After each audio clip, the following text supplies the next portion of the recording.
ನಾನು ಸೌರವ್ಯೂಹ ಬಗ್ಗೆ ಹೇಳುತ್ತೇನೆ. ಸೌರವ್ಯೂಹದಲ್ಲಿ ಒಟ್ಟು 8 ಗ್ರಹಗಳಿದ್ದಾವೆ.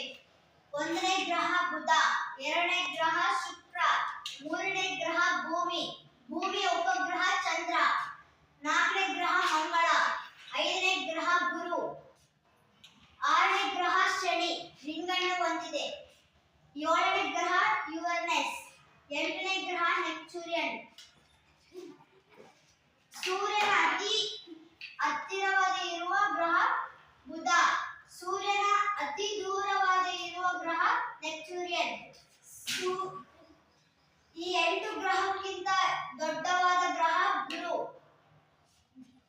ಇರುವ ಶನಿ ಗ್ರಹ.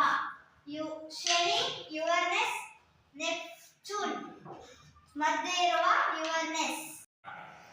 ಪ್ರಾಣಿಗಳು ವಾಸ ಮಾಡುವ ಒಂದೇ ಗ್ರಹ ಭೂಮಿಯ ಮೇಲೆ ಇರುವ 7 ಖಂಡಗಳು.